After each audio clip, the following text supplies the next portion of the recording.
हम जो कुछ भी हासिल करना चाहते हैं वो तो ये और वो नहीं है। देखिए, ये तो परमेश्वर को जानना है, बाकी सब जो है इस क्रिया में होता है। जैसे हम उसे जानने लगते हैं तो सब कुछ अपना काम करने लगता है। हाँ, हम इसमें सफल होते हैं और हम उसमें सफल होते हैं और हम तो इसमें और उसमें विजय लेना चाहते हैं। लेकिन हमारी मुख्य बात तो परमेश्वर का ज्ञान है और वाचा का लक्ष्य ये है कि हम उससे जानें। Worship the Lord. Worship the Lord. Worship the Lord. Let's worship the Lord again. Worship the Lord. Worship the Lord.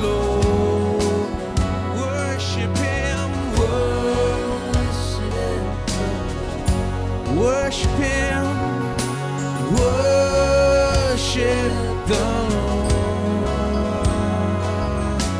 worship the Lord, worship the Lord in the heavens, worship the Lord in the earth, worship the Lord in this temple. Jesus, oh Jesus, be thou glorified. Oh, glorify Jesus. Jesus, Jesus, be thou. Oh Jesus, we worship you. Jesus, Jesus, be thou glorified. Jesus, Jesus, be thou. Oh, let's exalt Jesus in our midst. Oh, Jesus, Jesus, be thou glorified. Jesus, Jesus, be thou glorified.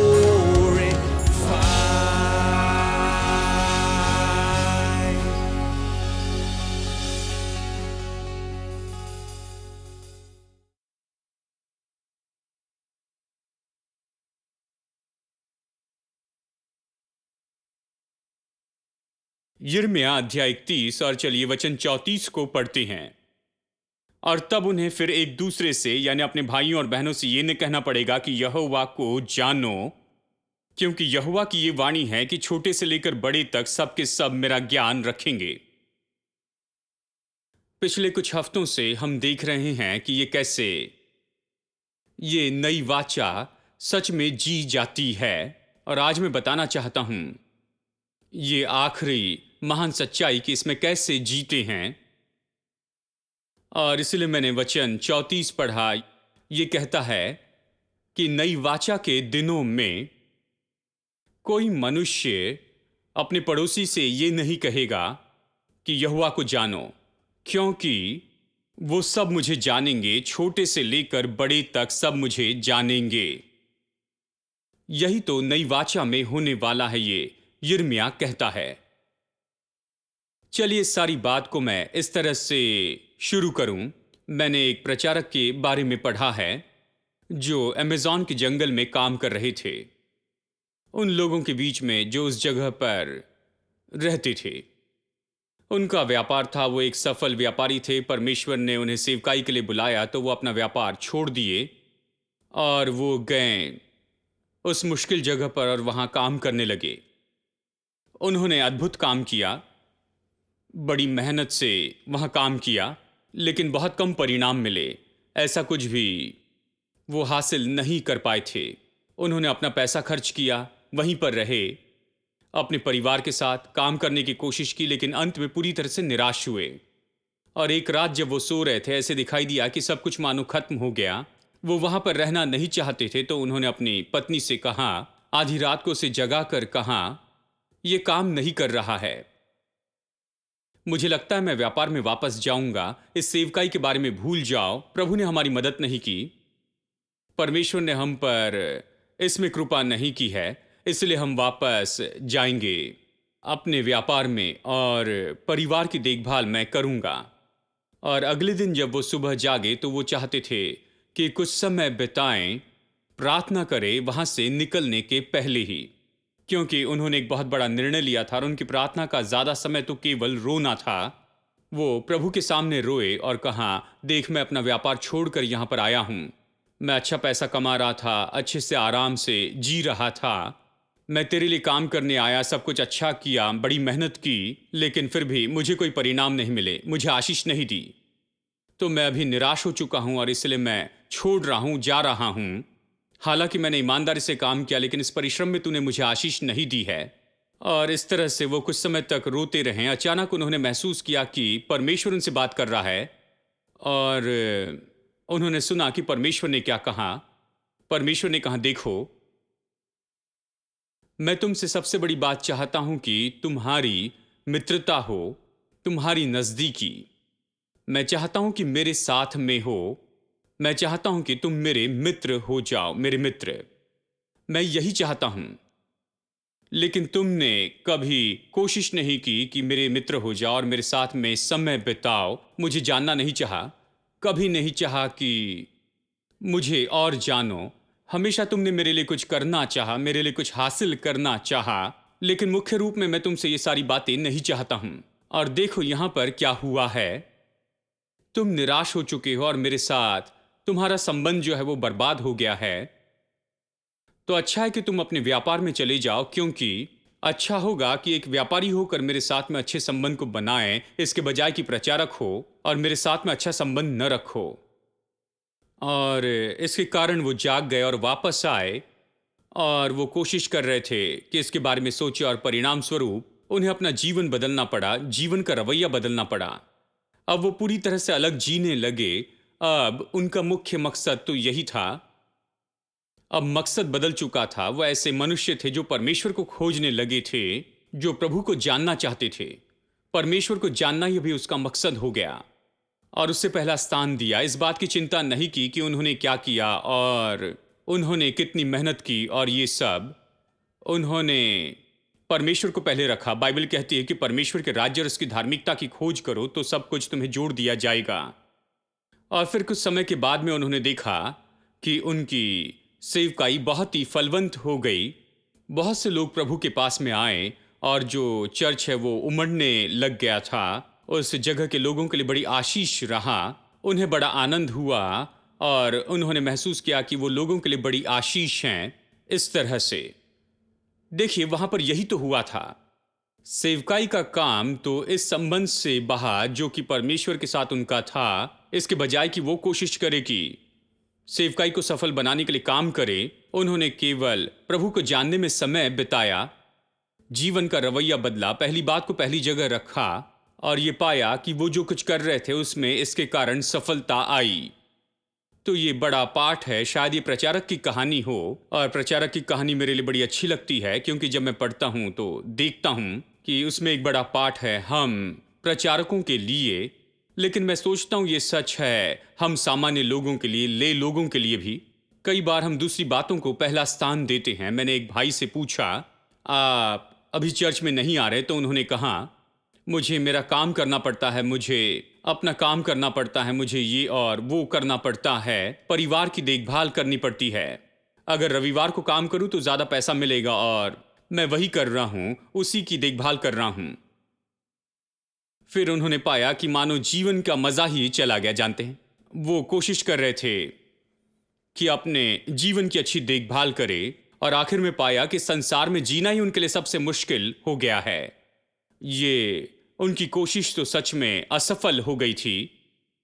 और हम इसी के बारे में चर्चा कर रहे हैं। हमें पहली चीजों को पहले स्थान पर रखना है। तो हम सभी को इससे सीखना है हम कैसे जी रहे हैं। क्या हम परमेश्वर के पीछे चलने को अपनी सबसे पहली प्राथमिकता बना रहे हैं? क्या हम परमेश्वर को जानने के काम में जुड़े हैं या हम किसी और बात के पीछे चल रही हैं। देखिए, सब कुछ बहना चाहिए, चाहे वो सेवकाई हो, व्यापार हो, जो कुछ भी है वो सब बहना चाहिए परमेश्वर के इस ज्ञान के द्वारा ही जिसके हम पीछे चलते जाते हैं और उसके लिए कोशिश करते जाते हैं। यानी परमेश्वर को जानना, इसी बात के बारे में यिर्मयाह 31:34 नई वाचा के बारे में भविष्यवाणी करता है। ये कहता है, तब उन्हें फिर एक दूसरे से ये न कहना पड़ेगा कि कहे, किसी को अपने भाई से नहीं कहना पड़ेगा यहोवा को जानो, क्योंकि छोटे से लेकर बड़े तक सब के सब मेरा ज्ञान रखेंगे। यानी परमेश्वर ने हमें बुलाया है कि हम उसे जाने। हमारे जीवन की ये पहली बुलाहट है कि उसे जाने। बाकी सारी बातें इसी से बहनी चाहिए। और ये बहुत ही सुंदर तरीके से भजन में लिखा है, एक भजन में। ये तो भजन का एक अद्भुत वचन है, बहुत सुंदर तरीके से कहता है। देखिए, भजन संहिता 25 वचन 14, भजन 25 वचन 14। ये इस तरह कहता है, यहोवा के भेद को वही जानते हैं जो उससे डरती हैं, और वो अपनी वाचा उन पर प्रकट करेगा। यहोवा के भेद को वही जानेंगे जो उससे डरती हैं, और वो अपनी वाचा उन पर प्रकट करेगा। अब चलिए इस पर गौर करते हैं, क्योंकि यह हमें बताता है तो हमारा जीवन कैसे होगा जब हम ऐसे जिएंगे सही तरीके से। परमेश्वर का जो भेद है ये तो उनके साथ होता है जो उसका भय मानते हैं। इसका मतलब है कि परमेश्वर और मनुष्य का आपस में मित्रता का इतना बड़ा बंधन है कि ये मित्रता का बंधन इतना गहरा और इतना मजबूत है, और वाचा हमें यही तो बताती है। और आप देख सकते हैं दोनों को, परमेश्वर और मनुष्य को, और उन दोनों को देखकर, आपस के संबंध को देखकर कह सकते हैं कि ये मनुष्य परमेश्वर के सारे रहस्य को जानता है। परमेश्वर ने अपना दिल इसके सामने बांटा, खुद को खोला और इसे वाचा जानने दी है। अपने बारे में सब कुछ उसने इसे बताया, अपने बारे में सब कुछ इस पर प्रकट किया। जानते हैं, भेद बहुत ही अद्भुत शब्द है। भेद का मतलब है दो लोग अपने दिमाग की बात बताते हैं व्यक्तिगत रूप में। ये तो करीबी मित्रों का एक समूह होता है और उनका एक दूसरे के लिए जीवन और मृत्यु का समर्पण वहां पर होता है, और वो तो बिना शर्त के भरोसे के वातावरण में रहते हैं। वो एक दूसरे पर इतना विश्वास करते हैं और वो बांटते हैं अपने बल की बात और अपने दुख की बातें, अपनी विजय और अपनी असफलता, सब कुछ तिरस्कार किए जाने की भावना के बिना ही। मैं जानता हूं हम सब के मित्र जो कि मनुष्य हैं वो भी ऐसे ही हैं। ऐसे एक या दो मित्र हैं जो इतने अच्छे हैं, अद्भुत हैं। हमारी मित्रता अच्छी है जहां हम अपने दिल को खोलकर सारी बातें इस मित्र को बता देती हैं। हम सबके सामने से नहीं बताते। देखिए, सबके सामने सब कुछ बता देने में समस्या है। देखिए, जब आप अपने बल की बातें बताते हैं तो ये अच्छा है, लेकिन जब कमजोरी बताते हैं तो परेशानी होती है। जब आप अपनी सफलता बताते हैं तो ठीक है, लेकिन जब आप असफलता बताने पर मुश्किल है, क्योंकि कुछ लोगों को जब आप कुछ बताते हैं तो ये पूरी दुनिया में मानो पब्लिसिटी है। जानते हैं, वो इसे लेते हैं और अगले ही दिन आपको अमेरिका से फोन आता है और पूछते हैं कि आपने ये किया है। किसी तरह से इतनी जल्दी से ये चला गया, यहां से लेकर दुनिया के उस कोने तक पहुंच गया। कुछ लोग ऐसे ही होते हैं, इसलिए हमें सीमित रहना पड़ता है मित्रता की बातों में। केवल कुछ ही लोगों को जिन्हें हम जानते हैं, भरोसा रखते हैं, उनके सामने हम खुलकर बोलते हैं। सही है ना? ऐसे मित्र होना अच्छी बात है, लेकिन चाहे मित्र कितना भी अच्छा हो, लेकिन कई बार ऐसे लगता है कि आप भरोसा नहीं कर सकते, सब कुछ नहीं बता सकते हैं, या पूरी तरह से सब उसके सामने नहीं बता सकते। और परमेश्वर इतना विश्वास योग्य मित्र है, इतना ईमानदार है, और इसलिए परमेश्वर के साथ की मित्रता तो ऐसी है जो कि हमेशा बने रहने वाली मित्रता होती है। ये तो हमेशा बनी रहने वाली मित्रता होती है, और हर विश्वासी को परमेश्वर के साथ में ऐसी मित्रता के लिए बुलाया गया जहां अपना दिल खोल सके, अपने दिल की सारी बातें हम बता सकते। हमें किसी नकाब के पीछे छिपने की जरूरत नहीं। हम ऐसे ना हो कि बाहर कुछ और भीतर में कुछ और हो। हम प्रभु के सामने दिल खोल सकते हैं, क्योंकि वो हमें चोट नहीं पहुंचाएगा। वो तो हमें यानी हमारे लिए बुरी पब्लिसिटी नहीं करेगा, वो हमारी मदद करने में दिलचस्पी लेता है, इसलिए हम उसके सामने खुल जाते हैं और परमेश्वर भी हमारे लिए खुल जाता है। देखिए, यही तो अर्थ है इसका, इस वचन का जो कहता है कि यहोवा के भेद उन पर प्रकट होते हैं जो उसका भय मानते हैं। गहरी मित्रता है, नजदीकी मित्रता है, बहुत ही करीबी बंधी हुई मित्रता है। परमेश्वर और मनुष्य में नई वाचा यही तो लेकर आती है जहां वो एक दूसरे के साथ सब कुछ बांटते हैं, इसलिए कि मनुष्य, आप इस मित्रता में इस मनुष्य को देख सकते हैं।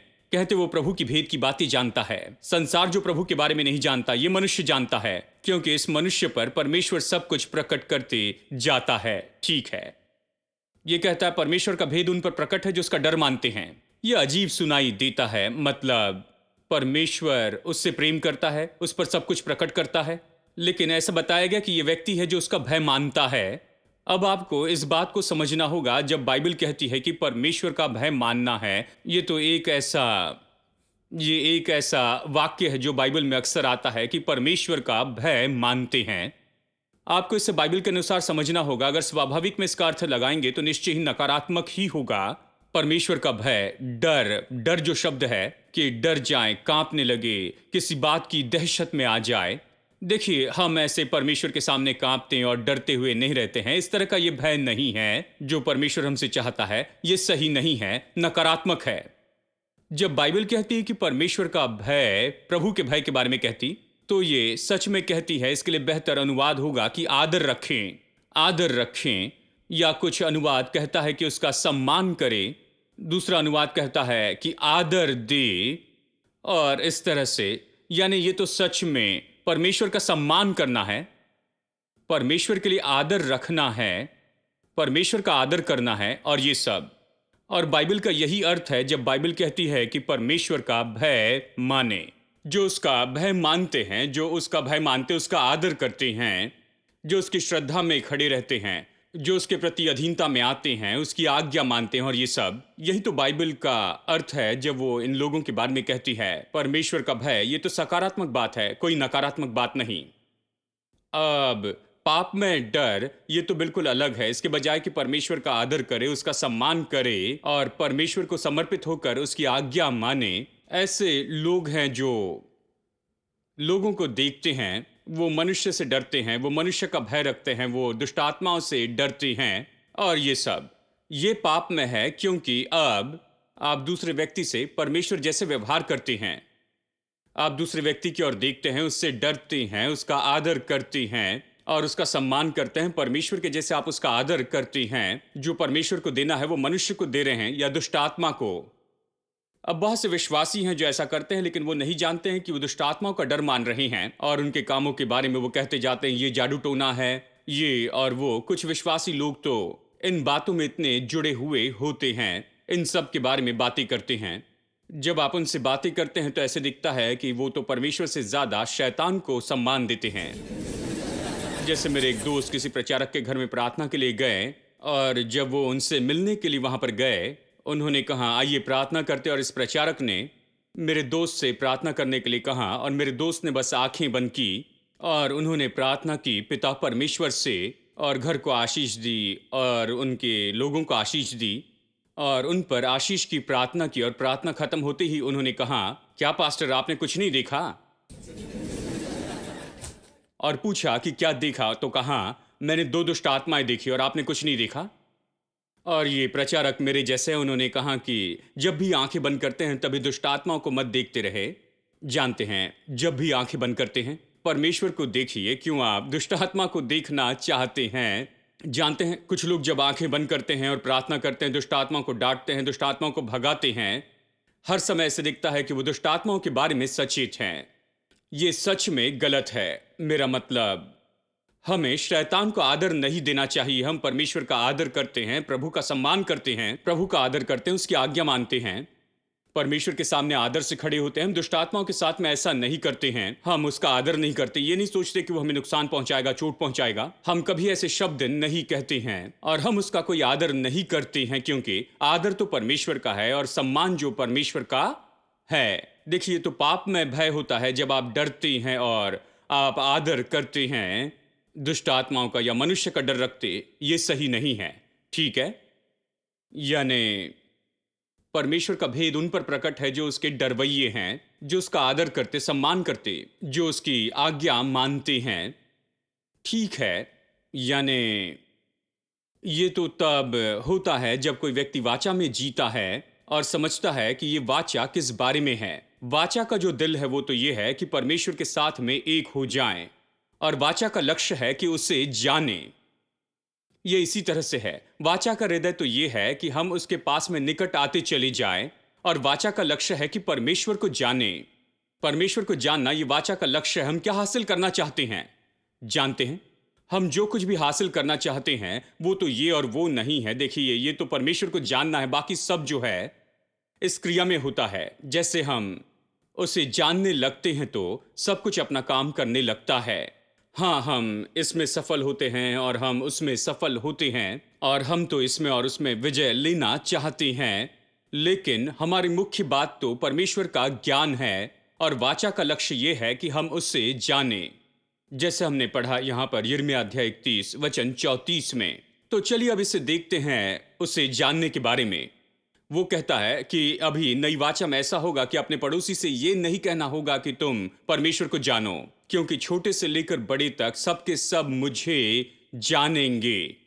यिर्मयाह भविष्यवक्ता कहता है।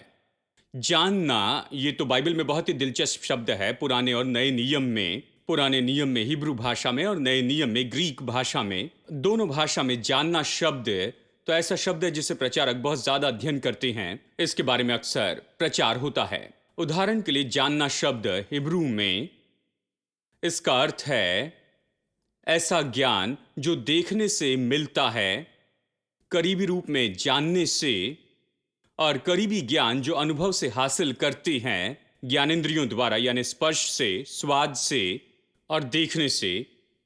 आप जानते हैं, देखा है, जानते हैं कि स्वाद लिया है। आप कहते हैं मैं जानता हूं क्योंकि मैंने इसका अनुभव किया। इस तरह का ज्ञान, जब मैं कहता हूं ज्ञानेंद्रियों के द्वारा, मतलब आप अनुभव से जानते हैं और जांच पड़ताल के द्वारा, साबित करने के द्वारा आपने साबित किया है कि यह ऐसा ही है।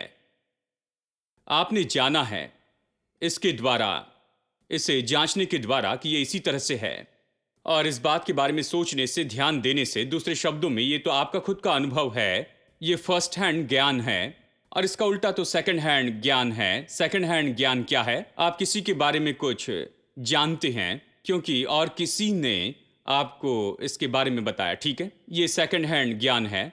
लेकिन फर्स्ट हैंड ज्ञान बहुत ही कीमती है।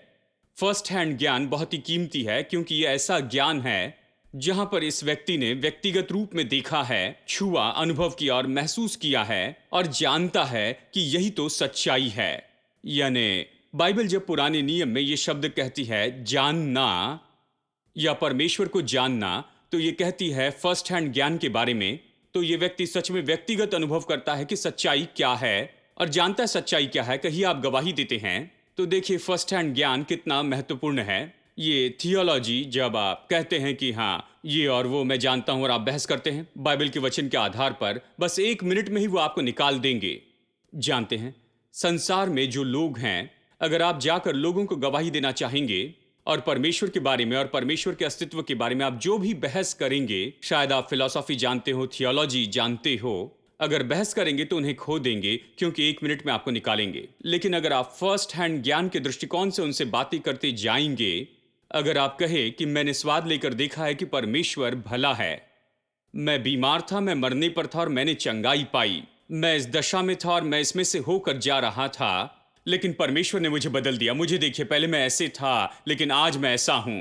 परमेश्वर ने मुझे छुटकारा दिया उस तरह की आदत से, उस तरह के जीवन से। मेरे साथ ये हुआ, इसके बारे में आप क्या कहेंगे? मैं बताऊं, कोई भी इसके बारे में कुछ भी नहीं कह पाएगा। उन्हें बस अपना सिर हिलाना पड़ेगा। जानते हैं, वो इसके बारे में कहेंगे शायद मैं विश्वास नहीं कर सकता, लेकिन नहीं कह सकते क्योंकि आप अपने फर्स्ट हैंड ज्ञान के बारे में कह रहे हैं। आप जानते हैं कि यही सच्चाई है, आप जानते हैं कि सच्चाई क्या है। देखिए, फर्स्ट हैंड ज्ञान ऐसा है, और इसी तरह से बाइबल परमेश्वर को पुराने नियम में जानने के बारे में कहती है। Great is your faithfulness, O God. You wrestle with the sinner's restless heart. You lead us by